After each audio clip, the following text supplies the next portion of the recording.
it's pretty damn clear that the globalist utopians are willing to sacrifice the poor for the sake of the planet.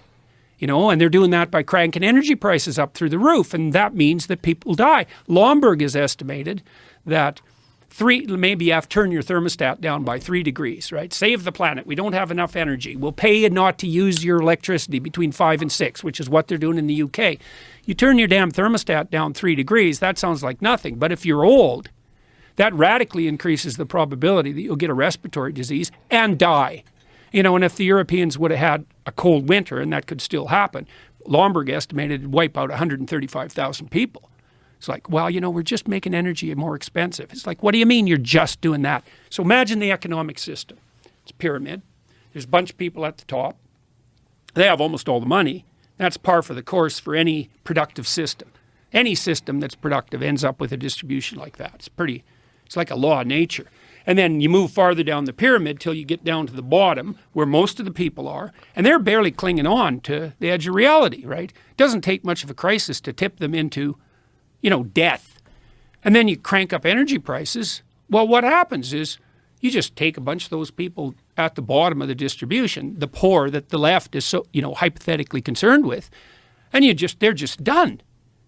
They go from barely hanging on to not hanging on.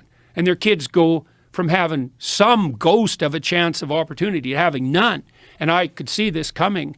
You really saw it happening in Germany and the UK, where we have this absolute rat's nest of way more expensive energy.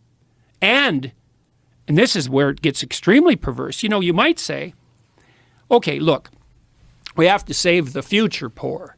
And so now some of the present poor are going to have to suffer. Well, that's convenient for you if you happen not to be one of those poor people, but let's give the devil his due and say, okay. It's like, that'd be fine with me.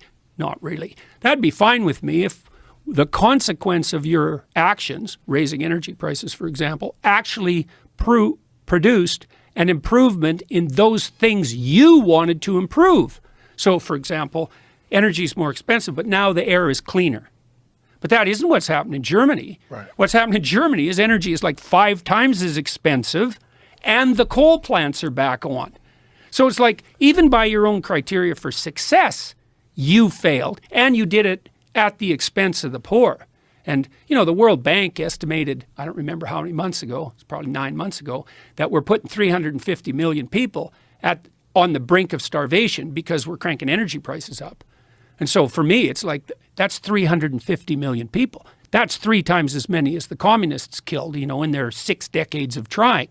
And if your cure for the planet is, well, we got to put 350 million poor people in jeopardy just so that things are hypothetically better in 100 years, I think, yeah, I don't think so, buddy.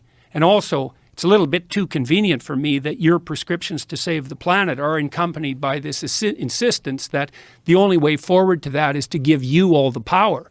It's like, there's a bit of a moral hazard in that, don't you think? It's like, I'm just saving the planet. Give me all the power. It's like, you want to save the planet? Or do you want the power?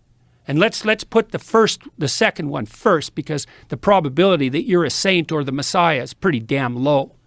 So that's the danger of the Davos crowd. It's a very bizarre narrative that doesn't get challenged. And I don't hear this very nuanced, complex perspective like what you're laying out right now. I don't hear that often. And no, I don't hear it at all. I hear it from you and maybe a couple other people that I actively seek out. But you would think that when you're dealing with such a complex issue that you would want to see the most brilliant minds think out, how does this play out? Yeah. Like